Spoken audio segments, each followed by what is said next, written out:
بے باک بات میں آپ سبھی کا استقبال ہے. میں ہوں خورشید ربانی اور آج ہمارے ساتھ ہیں کے رحمان خان صاحب. ہندوستانی سیاست کا جانا پہچانا چہرہ ہیں. راجیہ سبھا کے ڈپٹی چیئرمین رہ چکے ہیں, مائنورٹی افیئرس منسٹر رہ چکے ہیں مرکز میں, اور کرناٹک کے پہلے چارٹرڈ اکاؤنٹنٹ تھے, مسلم پہلے چارٹرڈ اکاؤنٹنٹ تھے, اور ایجوکیشن کی فیلڈ سے بھی لگاتار جڑے رہے ہیں آپ.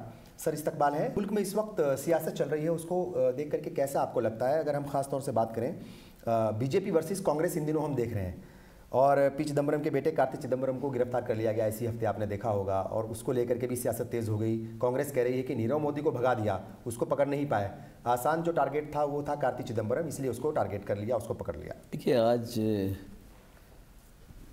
ملک کے حالات کا اگر ہم ایک جائزہ لیں تو ایک بہت سنگین دور سے گزر رہا ہے ملک. جی, یہ صحیح ہے کہ 2014 میں لوگوں نے بی جے پی اور نریندر مودی جی کو اپنا مینڈیٹ دیا کچھ امیدوں کے ساتھ.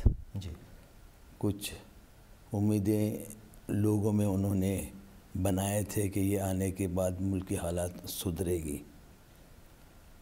مگر افسوس کی بات یہ ہے کہ آج ملک 4 سال کے این ڈی اے کی حکومت میں جو وعدے کیے گئے تھے وہ پورے نہیں ہوئے ہیں. جو لوگ ایک امید رکھے تھے یہ حکومت سے, وہ پورے نہیں ہو رہے ہیں. اس کے ساتھ ساتھ جو ملک کی اتحاد اور اتفاق کے لیے ایک کہیں نہ کہیں ایک خطرہ محسوس ہو رہا ہے. جن فورسز نے پہلے سے ہندوستان میں مذہب کی بنا پر اس ملک میں سیاست ہو, جن کا منشا تھا, وہ کہیں نہ کہیں اقتدار میں آنے کے بعد, وہ سوچ کے لوگ اقتدار کے آنے کے بعد ایک ملک میں ایک ڈر کا ماحول پیدا کیے. میں یہ نہیں کہتا کہ یہ ڈر کا ماحول صرف اقلیتوں میں ہے. آج ہر انٹلیکچوئل کمیونٹی ملک کی یہ سوچ رہی ہے کیا ہم آزاد ہیں, کیا ہماری لبرٹی فریڈم کو کہیں نہ کہیں خطرہ ہو رہا ہے. انڈیویجول کانسٹیٹیوشنل فریڈم ہے, freedom to think, freedom to practice religion, freedom to communicate, یہ سب کہیں نہ کہیں خطرے میں نظر آ رہا ہے, اور ایک سارے ملک میں ایک ڈر کا ماحول پیدا ہو گیا ہے.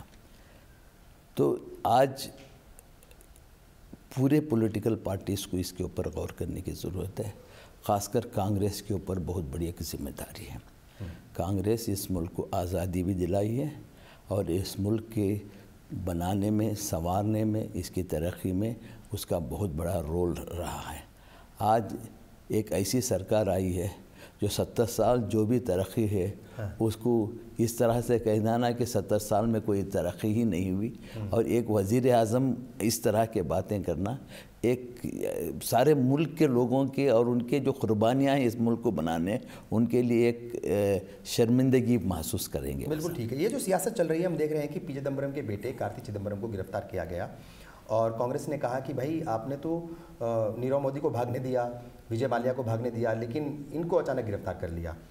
تو یہ کس طرح کی سیاست آپ دیکھتے ہیں؟ یہ بدلے کی سیاست ہے کیا؟ یہ بالکل بدلے کی سیاست ہے, کیونکہ کارتی چدمبرم کورٹ کی منظوری کے بعد وہ فارن گئے تھے, اور وہ واپس آئے. اب آتے ہی فوراً ایئرپورٹ میں ان کو حراست میں لینا, یہ کیا معنی رکھتے ہیں؟ وہ واپس آئے ہیں, وہ بھاگ نہیں جا رہے ہیں. بھاگنے والوں کو تو آپ نے کوئی توجہ نہیں دیا, ان کو بھاگنے دیا. ابھی ایک سٹیزن وہ واپس آ رہا ہے, ان کے اوپر آج نئی ایف آئی آر نہیں فائل ہوئے ہے. یہ 10-12 مہینہ سے آپ اس کی انویسٹیگیشن کر رہے ہیں, وہ آپ کا تعاون کر رہے ہیں.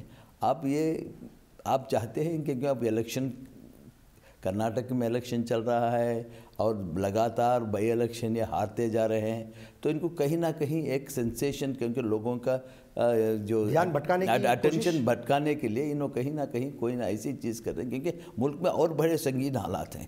یعنی جیسا کہ ایک دنیا میں سمجھتا ہوں ہندوستان میں ایسا اسکیم کبھی نہیں ہوا تھا. بینکنگ اسکیم یہ سب سے بڑا اسکیم ہے، شیئر اسکیم سے بھی یہ بہت بڑا. ہاں، لیکن بی جے پی کہہ رہی ہے کہ اس میں کانگریس کا ہی ہاتھ ہے. کانگریس نے جو ہے وہ بیوروکریٹس کو ان کے اوپر پریشر ڈالا اور جو قانون نیم تھے ان کو طاق پر رکھ دیا گیا کانگریس کے کہنے پر، یو پی اے حکومت کے کہنے پر. آج یہ کہنے کا حق نہیں ہے.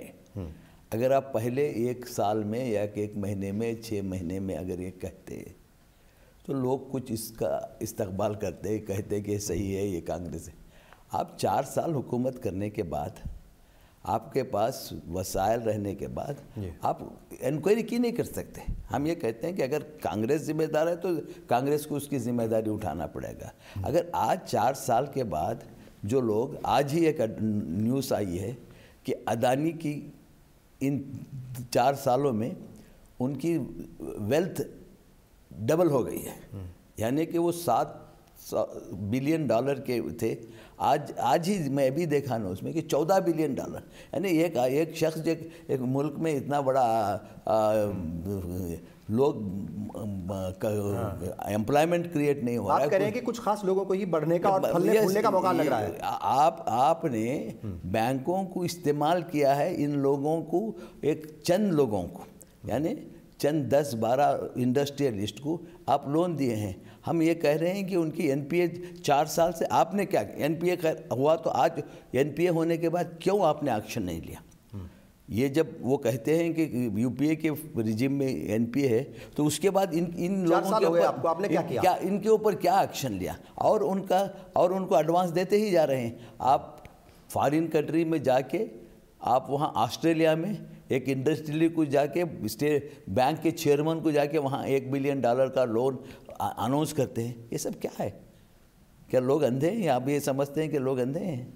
ٹرپل طلاق کو لے کر کے بھی لگاتار بات ہو رہی ہے، اور ان دنوں ہم نے دیکھا کہ پورے ہی ملک بھر میں مسلم خواتین سڑکوں پر آ گئی ہیں اور وہ کہہ رہے ہیں کہ ہمیں ہماری شریعت کے مطابق چلنے دیا جائے، اس میں کوئی بھی قانون یا کوئی بھی حکومت اڈنگا نہ لگائے. اس کو کیسے دیکھ رہے ہیں آپ؟ دیکھیے، یہ ٹرپل طلاق این ڈی اے اس کو ایک ملک میں مسلمانوں کے خلاف ایک شڈینتر بنا کر اسلام کو بدنام کرنے کی کوشش ان کی ہے.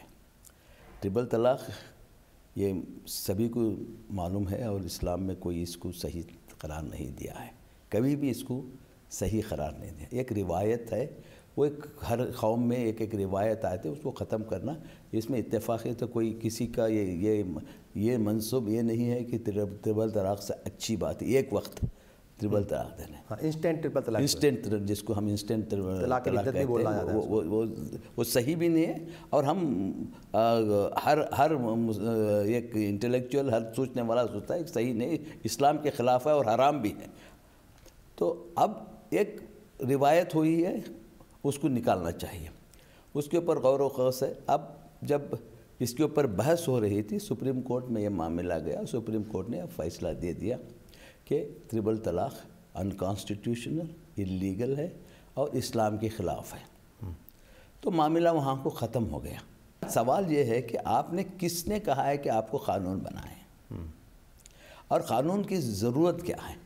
جب سپریم کورٹ کا فیصلہ ہی ایک قانون ہے، آپ کو قانون بنانے کی ضرورت. ٹھیک ہے، اگر قانون بنانا چاہتے ہیں تو قانون بنانے کے ایک طریقے ہیں.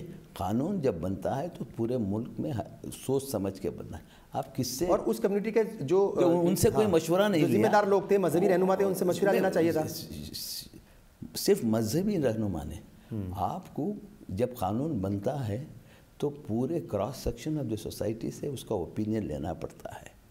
آپ نے جلد ہی کسی کی مشورے کے بغیر، ایون پولیٹیکل پارٹی کے مشورے کے بغیر اور کسی کی اطلاع کے بغیر بھی کہ ہم ایسا قانون لانے جا رہے ہیں، پبلک ڈومین میں یہ نہیں بتا کے چھوڑ کر آپ ایک دم پارلیمنٹ میں بل پیش کر دیتے ہیں. آپ کی میجارٹی کا سہارا لے کر آپ اس کو پاس کرا لیتے ہیں لوک سبھا میں. تو مطلب کیا ہے اس کا؟ اور اس سے مسلمانوں کو یہ تو مسلم عورتوں کو یہ نجات نہیں دلا رہے ہیں، ان کو اور زیادہ مشکل میں ڈال رہے ہیں۔ لیکن سر آپ کو نہیں لگتا کہ اگر 1986 میں راجیو گاندھی کی حکومت یا اس وقت جو مذہبی رہنما تھے یا مسلم کمیونٹی کے رہنما تھے یا جو ذمہ دار لوگ تھے، اگر وہ صحیح طریقے سے چیزوں کو دیکھتے اور صحیح طریقے سے اچھے فیصلے اس وقت لیتے، جو بھی برائیاں ہیں سماج کے اندر ان کو ختم کرنے کے لیے، انہیں دور کرنے کے لیے کچھ اقدامات اٹھاتے، تو آج انہیں یہ دن دیکھنا نہیں پڑتا؟ دیکھیے یہ حکومت کا کام نہیں ہے۔ ایک مذہب میں انٹرفیئر ہونے کا حکومت میں کا کام نہیں۔ راجیو گاندھی نے جو 86 میں کیا تھا، راجیو گاندھی اس وقت پر ایک کورٹ کا فیصلہ ہوا تھا، اس میں مسلمان علماء کرام نے کہا کہ یہ ہماری شریعت میں مداخلت ہے، اور اس کے ساتھ ساتھ انہوں نے کیا کیا کہ مسلم مینٹیننس کا سوال آیا تھا وہاں پر اس وقت پر، تو یہ مشورہ ہوا، جو قوم کے ذمہ دار تھے، مسلمانوں کے ذمہ دار تھے، علماء کرام تھے، ان سے مشورے کے بعد ہی کیا، کانگریس نے بخود نہیں کیا۔ پھر فرق کیا رہ گیا؟ اگر راجیو گاندھی مسلم رہنماؤں کے پریشر میں آ کر کے ایسا کرتے ہیں، اور اگر مودی حکومت، سپریم کورٹ کا فیصلہ اس وقت بھی آیا تھا، ابھی بھی سپریم کورٹ کا فیصلہ آیا کہ ٹرپل طلاق، انسٹنٹ ٹرپل طلاق وہ غیر قانونی ہے، اور اب سپریم کورٹ کے فیصلے کے بعد اگر مودی حکومت کوئی ایسا فیصلہ کرتی ہے یا پھر کوئی بل لے کر کے آتی ہے، تو پھر اس میں برائی کی بات کیا ہے؟ نہیں، اس وقت پر جو راجیو گاندھی کی حکومت نے فیصلہ لیا وہ مسلم خواتین کے حق میں لیا، کیونکہ ان کو مینٹیننس دینا پڑے گا۔ سوال وہاں یہ پیدا ہوا کہ مینٹیننس کون دے گا؟ وہ جو شریعت کے قانون ہے یا دوسرا ان کا مقصد ہے، اس سے کوئی اس میں انٹرفیئر نہیں ہوئی گورنمنٹ نے صرف کیا کہ اگر راک ہوا گیا ہے کہ وہ اس کے کوئی اسے طلاق کے ساتھ معاوضہ دے نہیں رہا ہے، اس کا مینٹیننس نہیں دے رہا ہے، تو کس طرح سے مینٹیننس دیا جائے، یہ بل تھی وہ، یہ نہیں کہ اس میں شریعت میں مداخلت نہیں تھی وہ۔ یہ فرق ہے، تب میں یہ بالکل فرق ہے، کیونکہ آپ اگر شریعت میں آرٹیکل 25 اور 26 کو، اسی لیے کانگریس کا پہلے سے موقف ہے، جب تک مسلمان اس میں ترمیم نہیں چاہتے ہم مداخلت کریں گے، اسٹیٹ ول ناٹ انٹرفیئر۔ آپ کو کیا لگتا ہے جو تعلیم کے میدان میں یہ طبقہ پچھڑا ہوا ہے، کون کون سے وہ راستے ہیں جنہیں اٹھا کر کے تعلیمی پسماندگی کو دور کیا جا سکتا ہے؟ 70 سال ہوئے ہمیں آزادی کو، ہم ابھی بھی پارٹیشن کا رونا بند کریں۔ یہ جو پسماندگی پیدا ہو گئی ہے، اس کو چھوڑ کر تعلیم کی طرف توجہ دو۔ پہلے انتخابات ہونے ہیں، پھر ریزلٹس آنے ہیں، اور اگر کہیں ضرورت پڑی تو کیا جے ڈی ایس اور بی ایس پی کا جو گٹھ بندھن ہے اس سے مدد لی جا سکتی ہے؟ آج ہمیں یہ نہیں لگتا کہ ہمیں کوئی ایسی ضرورت پڑے کہ 165 وعدے کیے تھے یہ سرکار نے اپنے مینیفیسٹو میں، صرف 2 وعدے کے اوپر پورے کیے۔